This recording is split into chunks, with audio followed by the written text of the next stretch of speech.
कभी ऐसा लगता है कि आप किसी काम में मतलब पूरी जान लगा रहे हैं, पर सामने से या तो खामोशी मिलती है या फिर नुक्ताचीनी।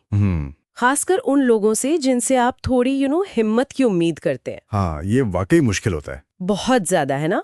पर सोचिए, क्या बाहरी सहारे की यही कमी आपकी लगातार कोशिश करते रहने की असली ताकत बन सकती है? दिलचस्प सवाल है। आज हम इसी पर थोड़ी गहराई से बात करेंगे कि भाई जब दुनिया आप पर यकीन ना करे तब भी अपना रास्ता कैसे बनाते रहें। और ये एहसास मतलब बहुत से लोगों को होता है। अक्सर हम कोई नया रास्ता चुनते हैं तो पहले आसपास वालों से, परिवार से, दोस्तों से एक तरह की मंजूरी चाहते हैं। बिल्कुल। लेकिन जो असली मजबूती है ना, वो तो अंदर से ही आती है। तो आज देखते हैं कि अंदर की इस लौ को कैसे जलाए रखें। हाँ, उसे और तेज कैसे करें। बिल्कुल। तो सवाल यह है कि जब बाहर से हौसला ना मिले तो भी वो अटूट लगन, वो परसिस्टेंस कैसे बनाए रखें।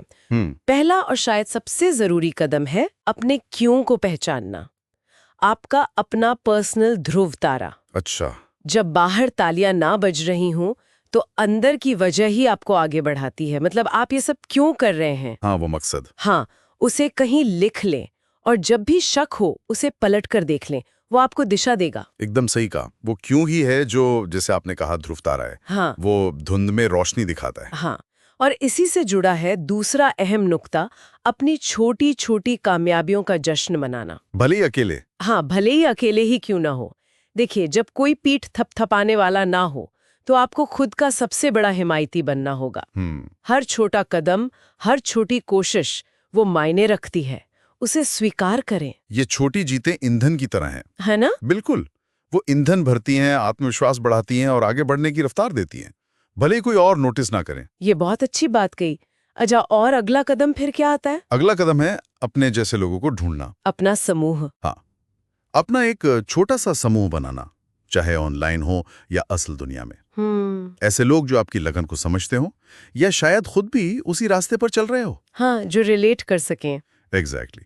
कभी-कभी सिर्फ एक या दो ऐसे साथी ही काफी होते हैं जो आपकी मुश्किलों को समझें और आपकी कोशिशों की कद्र करें। ये एहसास कि आप अकेले नहीं हैं, वो बहुत बड़ी बात है। हाँ, बिल्कुल।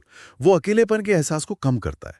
और इसके साथ एक और चीज जोड़ना चाहूंगा। बताइए। नतीजों पर अटकने के बजाय सफर पे ध्यान देना। प्रक्रिया पर फोकस। हाँ, प्रक्रिया पर। बनाने की खुशी, सीखने का मजा, अभ्यास करने का संतोष, इसमें डूब जाना जरूरी है। क्योंकि जब बाहर से तारीफें कम मिल रही हों हाँ, और आप सिर्फ मंजिल पर नजर टिकाए रखेंगे तो निराशा जल्दी घेर सकती है ना। बिल्कुल। वो हतोत्साहित कर सकता है। लेकिन अगर आप कोशिश करने में ही संतुष्टि ढूंढ लेते हैं तो लगातार चलते रहना आसान हो जाता है। सही है, प्रक्रिया का आनंद लेना। और आखिर में एक जरूरी हुनर और है शायद।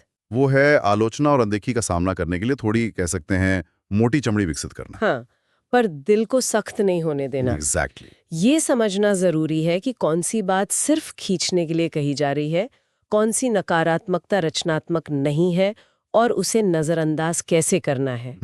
याद रखिए, हर किसी को आपका सपना, आपकी जिद समझ आए ये जरूरी नहीं है। हाँ, और शायद ठीक भी है, जरूरी नहीं कि सब समझें। बिल्कुल। इसका एक बेहतरीन उदाहरण शायद महेंद्र सिंह धोनी के शुरुआती दिन है। हाँ, बिल्कुल। कितने संदेह थे, कितनी आलोचनाएं थी, लेकिन उनका पूरा ध्यान अपने खेल पर, अपनी प्रक्रिया पर था। और उनकी लगान और नतीजे खुद बोलते चले गए। सही। बात ये नहीं है कि आप हर रोज शानदार प्रदर्शन करें। लगन का मतलब है टिके रहना। मुश्किलों में भी। हाँ, जब मुश्किल हो, जब लगे कि सब बेकार है, और खासकर तब जब कोई देख भी नहीं रहा हो। ये अपने अंदर भरोसे का एक किला बनाने जैसा है, ईंट दर ईंट। तो संक्षेप में कहें तो अगर कोई लगातार कोशिश कर रहा है और उसे लग रहा है कि कोई साथ नहीं दे रहा, तो कुछ बातें याद रखने लायक है। अपना क्यों साफ रखें। हाँ, छोटी जीतों को सराहें। जरूरी है। अपने साथी ढूंढे, मतलब अपना ट्राइब। हाँ, अब अपना सपोर्ट सिस्टम। सफर का मजा लें, प्रक्रिया पर ध्यान दें और बेवजह की आलोचनाओं से विचलित ना हो। बिल्कुल। हर किसी का सफर अनोखा है और उस सफर के प्रति आपकी अपनी प्रतिबद्धता ही आपकी सबसे बड़ी दौलत है। एकदम सही कहा। और जाते जाते एक सवाल छोड़ जाता हूँ सोचने के लिए। जरूर। किसी को आगे बढ़ने में असल में ज्यादा मदद किससे मिलती है? बाहर से बजने वाली तालियों से या अंदर के अटूट विश्वास की खामोश ताकत से? ये सोचने वाली बात है। इस पर विचार जरूर कीजिएगा।